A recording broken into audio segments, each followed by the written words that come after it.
During the time that the Almoravids were helping the Moors, they felt the need to purify the diverse multicultural existence of southern Spain, i.e. Al-Andalus. And because they had helped the Moors, or because they were helping the Moors so much, they had the leverage to get their own way.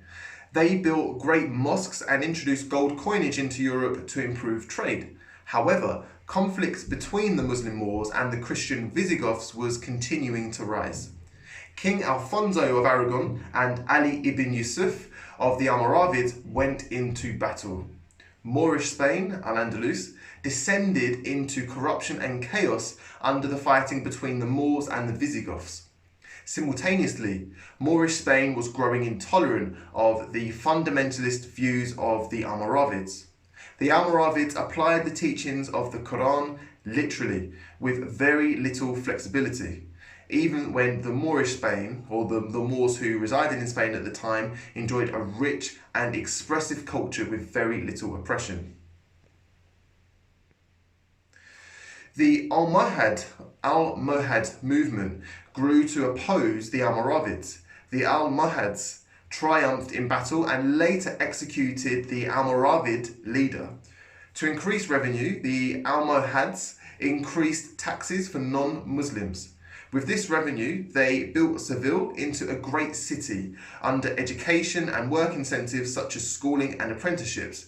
One of the world's greatest cities in medieval times started to arise in the form of Seville.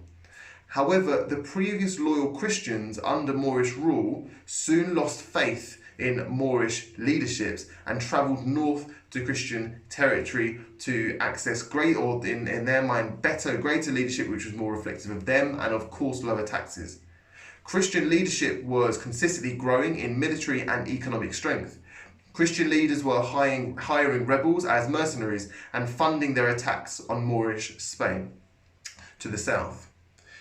Guzman el Bueno, who is today celebrated as a Christian knight, successfully defended the town of Tarifa from the Moors. Guzman el Bueno became richer throughout his occupation and his family's occupation. The Medina Sidonia family became the richest landowners in the country as a result. However, Guzman's archives reveal a discrepancy in his legacy.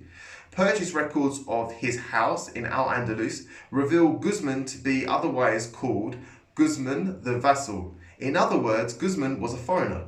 He was born into Morocco and was actually an African Muslim, not a Christian knight as he's been described to be. Now, my task to you is, why do you think that Guzman decided to record himself as a Christian?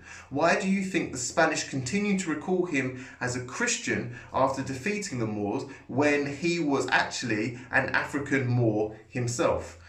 Feel free to talk about this amongst the class. Feel free to write notes, come up with an answer under the guidance of your teacher. You're more than welcome to debate under the guidance of your teacher, as long as your teacher feels that this is the right thing to do. And come up with why you think Guzman decided to record himself as a Christian. What would be his motive to rewrite history? Why wouldn't he want to be associated as a Moorish Muslim? Why would he want to be described as a Christian? Feel free to once again get together, answer this, and whenever you're ready, we can continue with the lecture or the presentation, the lesson.